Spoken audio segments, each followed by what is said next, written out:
Welcome, everyone. This is the Wednesday edition, February the 23rd, 2022 of the NBA Triple Double Show, powered by the Predictive Playbook and presented by SportsMemo TV. I am, of course, your host, John Ryan. I'm glad that you took the time to join us. And when I say us, that means my good friend and pal and professional sports bettor, Ronald Cabang, joining me in the house for this show. And we're going to be talking about Thursday games, so be aware that we're recording this Wednesday morning, Eastern Standard Time, and pretty early on the Pacific Coast. So any changes to our strategies that we present here, or the line movements or player developments, we will comment in the commentary section on the YouTube channel. And as always, be sure to ask us questions if you want. Make your own commentaries. Show us your own handicapping. If you disagree with us, that's great. It's all fair. That's what makes a market. So we encourage you to do that. And Ronald, let's start getting to it here. I was almost in withdrawal not having these shows here during the All-Star break, but I'm glad we're back. First game we're looking at is already a big one. It's the Boston Celtics on the road against the Brooklyn Nets. There will be no Ben Simmons appearance yet. The rumor, or the talk at least, is that he will be ready for that big game March 10th in Philadelphia. I do hope he gets a few games in before that one, just under his belt, but that's his call. This game is taking place at the Barclays Center, 7:30 p.m. Eastern Standard Time on Thursday. Boston finds themselves in sixth spot in the Eastern Conference. Brooklyn is barely in the playoffs right now, but they are among the favorites to win the World Championship, sitting in eighth position right now with 31-28 record. Line for this game opened with Brooklyn as a 4.5-point dog. Ronald, what do you think? Do you think Brooklyn has enough without their key players in the game to take down Boston here at home? Yeah, that's tough. I mean, after the All-Star break, things get a little more serious, especially now more in the Eastern Conference than in the Western Conference for sure, just because it's so wide open. Like you mentioned, the Nets they're sitting in eighth spot right now, but they're only 7 games behind the number one spot in the East. Celtics are fifth in the East right now. So this is very much a key game. And the Celtics, they did win the last matchup by 36 points earlier this month. And with the Nets missing a bunch of key players, like you mentioned, this is going to be tough for them. I think even with the addition of Curry and Drummond, I just don't feel like they don't have enough juice right now to play with the top tier teams in the East. And even with the Celtics being in fifth, they're only a handful of games behind the top spot. So that's why I still see them as a top tier team in the East. And they're also 0-2 against the spread and 2-0 to the under when avenging a 20-point or more loss this season. They're also 27th in the league in defensive rating since January 1st. So their defense really hasn't come to play for a while now. And the Celtics, they're the complete opposite in regards to defensive rating. They're first in the league since January 1st, and their pace is actually 28th in the league since the same time frame. So they play a slow pace and they play solid defense, and that's a really strong recipe for the under here. They're also 10-4 against the spread and 10-4 to the under as road favorites this season. I guess not one, but two things to think about is Marcus Smart and Robert Williams, who are both game time decisions for this matchup, though. So even though I do lean towards the under in this one, and I also lean towards the Celtics, I'm probably going to wait until I hear the status for these two players, because they can move the number and the total depending on what their status is, in my opinion. But yeah, I mean, as much as I like the moves the Nets made at the deadline, like I mentioned earlier, I think it's going to be tough for them to beat the top tier teams without KD or Irving in the lineup. Yeah, and I agree. And this is the latest I have on the injury report. And this is again Wednesday morning Eastern Standard Time. Marcus Smart missed the last game with a right ankle sprain, leaving his status for Thursday's clash with the Nets in question. Robert Williams III has sat out the last 2 games with tightness in his right calf, and it is unknown whether he will be able to take the court against the Nets on Thursday. So those are the 2 key injuries for Celtics. And of course, you mentioned Kevin Durant. I keep looking for more of a specific date. It was late February, but now he's going to be out until early part of March. Yeah. So you're going to have possibly Simmons and KD coming back at the same time on the same game, and that kind of makes sense to me. That would be good, I think, for Ben to have him on the court with him. Joe Harris is idle after having arthroscopic surgery on his left ankle. He suffered a setback in his recovery. There's no timetable for his return. That all started on February 4th. But when they get these guys back and they lift the restrictions on COVID completely, and Irving can play home games, it is quite the starting lineup. That is for sure. Other than that, I don't have too much more to add. I definitely lean towards the under in this game. I think it behooves the Celtics to play at a slower pace than they usually do, because the Nets defense has allowed 50% shooting in 6 of their last 8 games heading into the break. Yeah. So even with Drummond and Seth Curry doing what they're doing, which has been fantastic basketball, unselfish team ball, it's going to be tough for them to overcome what the Celtics are going to bring to that game tomorrow night for sure. So let's move on to the next one. And our next one here is the Suns. Phoenix Suns, they are a tremendous team. There's no doubting that at all. Devin Booker and company are just absolutely ridiculously good. 48-10. They're 22-5 on the road, Ronald, which is really good. 17-10 against the spread in those road games. And over the last 10 heading into the break, they didn't let up on the gas pedal. They went 9-1 and went 5-5 against the spread. OKC, is what's the polite word? Rebuilding. They are rebuilding for the future. Hopefully, they'll get really good draft picks in the upcoming draft. But they're still competitive, and they still play with passion. It's not like they're just playing it out. They have a pretty darn good home record against the spread of 15-9. Yeah. They have 4 pushes, too. The last 10, they went 6-2-2 against the number. Right now, I have Oklahoma City lined as a 10.5-point home underdog. Is that enough or too many in this matchup against the Suns?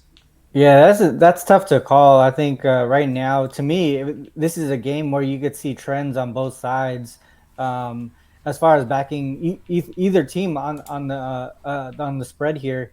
So I initially when I did the capping last night and I saw so many trends backing both teams on the ATS side, I automatically just went straight towards the total here, because then obviously you could probably get a better chance of finding some value, and I don't I mean that's how I cap my games.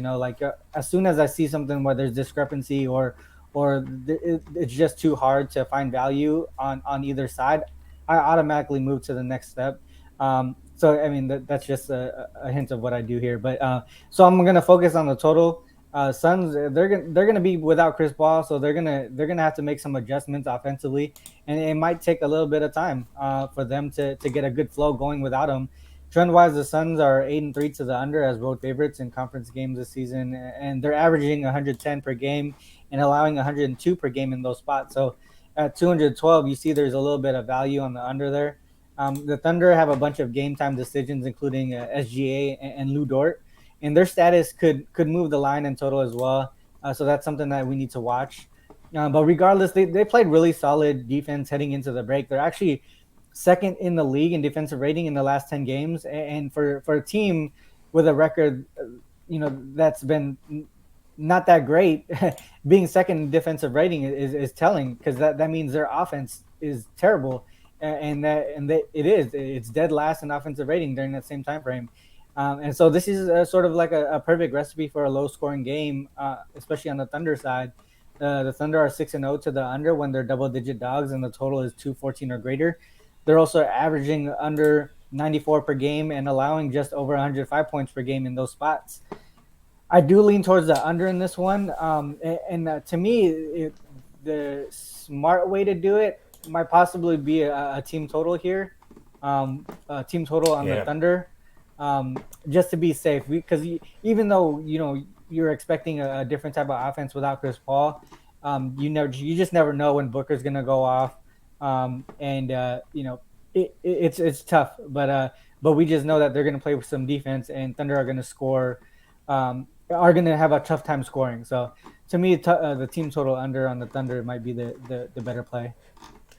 Yeah, I like it. And Oklahoma City right now for season to date is the second best team in the NBA against the spread. 35-16, I believe they are for 60. I know they're hitting 65%. Only Memphis is better with a 40-20 against the spread record for 67%. But with a losing record team, and this is historical tendencies that have proven true in most seasons, these teams that have losing records, that have outstanding against the spread records, do not perform at that level for the remainder of the season.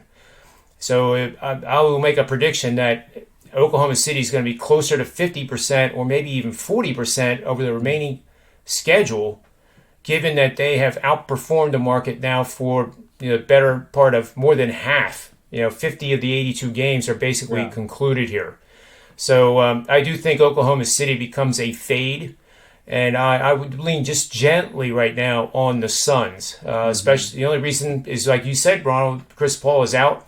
And that's the only reason I'm leaning gently here. But I do like your Oklahoma City under the team total concept, too. That's a good bet right there. Each and every Wednesday at sportsmemo.com, you will get a 33% discount on everything you fit into your cart using coupon code CART33 when checking out.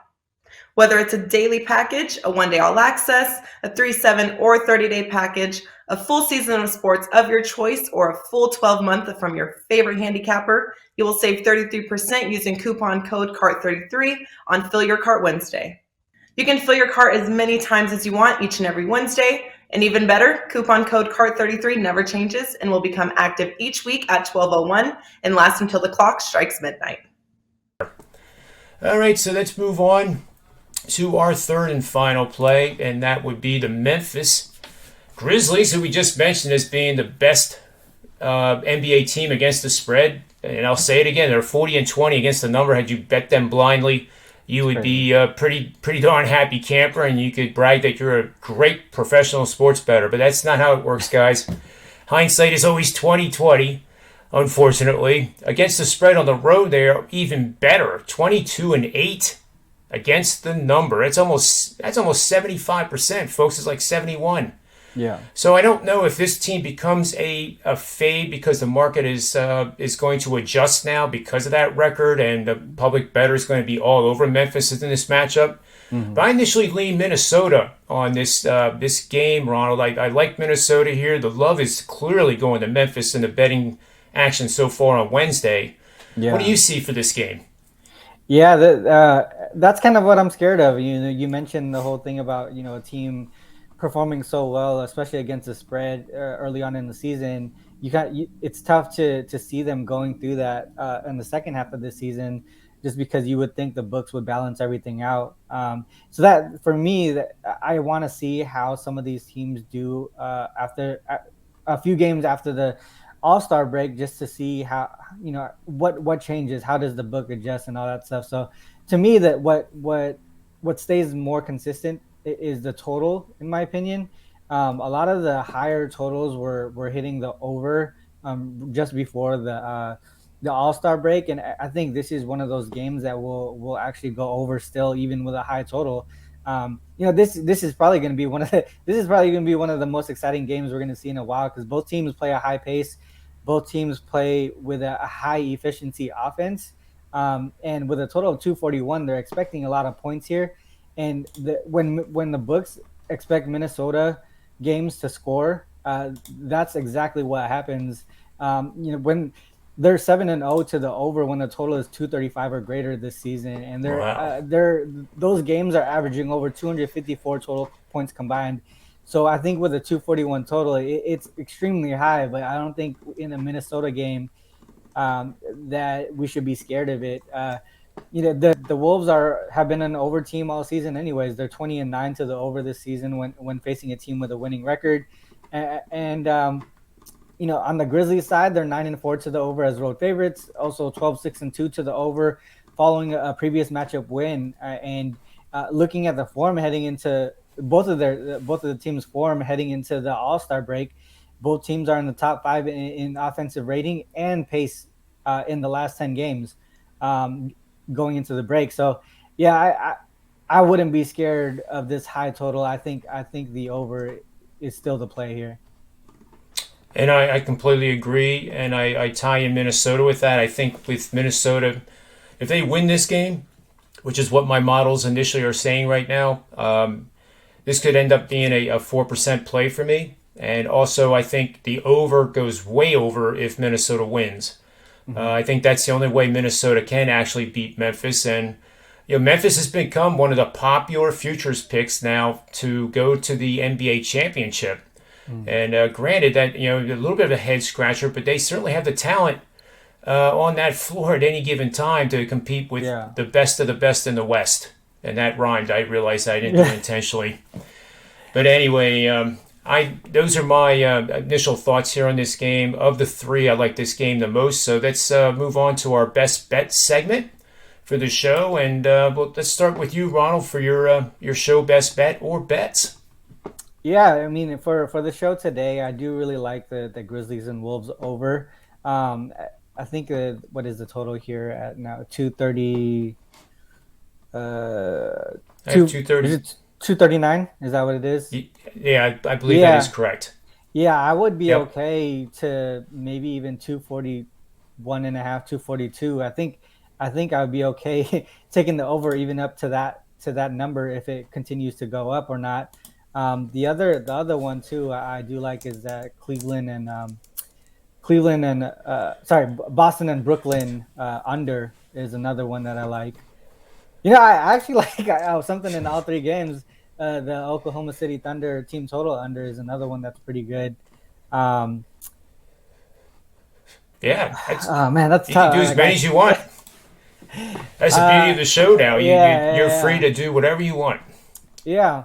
Let's stick with those. For me, I'll take one of those plays in each game there. I do show a rogue 241 total at WinBet, so I was just going to add to the fuel here that we like the over quite a bit, and I would be comfortable up to 242. But if you like it as we do, I suggest at least betting 50% of your normal amount now. And then see how the market goes, and maybe it won't steam. Maybe some buybacks will occur, and it'll settle maybe just a tad lower. We don't really know currently which way it's going to go, but it's likely to go higher in this matchup. And as Ronald said, they're scoring over 250 points in these situations are the Minnesota Timberwolves, and I think it's just going to happen again. So I'm going to join you on that as our show best bet. And I also like the team total under in the Oklahoma City Thunder. And, I don't know if those are out yet, but I'm going to look here at the wagertalk.com/odds page. And lo and behold, they are 101.5, paying minus 115 is the opening level to bet under.